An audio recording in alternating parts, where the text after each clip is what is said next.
আসসালামু আলাইকুম রহমতুল্লাহি বারকাতুহু। প্রিয় ভাই ও বোনেরা, আজকে আমরা জানব শুধু বিসমিল্লাহ বললে আল্লাহ আমাদের কি দেন। শেষ পর্যন্ত শুনবেন। 3 নম্বর ফায়দাটা শুনলে আপনি অবাক হয়ে যাবেন। বিসমিল্লাহ।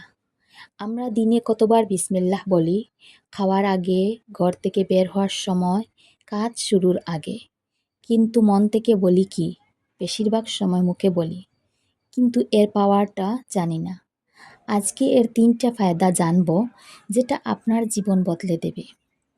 শয়তান দূরে তাকে। রাসূল সাল্লাল্লাহু আলাইহি সাল্লাম বলেছেন, যে ব্যক্তি ঘরে ঢোকার সময় বিসমিল্লাহ বলে, শয়তান বলে, আজকে এখানে আমার থাকার জায়গাও নেই, খাওয়ারও নেই। ভাবুন তো, শুধু একটা শব্দ, আর আপনার ঘর, আপনার খাবার, আপনার বাচ্চা শয়তান থেকে সেফ। আমরা কত টাকা খরচ করি ঘর সেফ রাখতে, অথচ ফ্রিতে আল্লাহ সমাধান দিয়ে দিয়েছেন।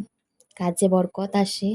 যে কোনো কাজ বিসমিল্লাহ বলে শুরু করবেন, আল্লাহ তাতে বরকত দিয়ে দেন। খাবার কম হলেও পেট ভরে যাবে, সময় কম হলেও কাজ হয়ে যাবে। একটা হাদিসে আছে, যে কাজ বিসমিল্লাহ ছাড়া শুরু হয় সেটা বরকতহীন হয়। এই জন্য আমরা দেখি অনেক পরিশ্রম করেও সুকুন পাই না, কারণ শুরুটাই আল্লাহর নাম ছাড়া করেছি। গুনাহ মাফ হয়, এটা সবচেয়ে পাওয়ারফুল। রাসূল সাল্লাল্লাহু আলাইহি সাল্লাম বলেছেন, বিসমিল্লাহির রহমানির রহিম এতেও বরকতওয়ালা কালাম যে এটা পড়লে বান্দার গুনাহ ঝরে যায়, যেমন গাছের পাতা ঝরে। সুবহানাল্লাহ। আমরা অজু করার আগে বিসমিল্লাহ বলি, শুধু পাকই হয় না, গুনাহ মাফ। ঘুমানোর আগে বললে সারাত ইবাদতের সওয়াব। তো বোনেরা, আজ থেকে নিয়ত করুন, প্রতিটা কাজের আগে দিল থেকে বিসমিল্লাহির রহমানির রহিম বলবেন।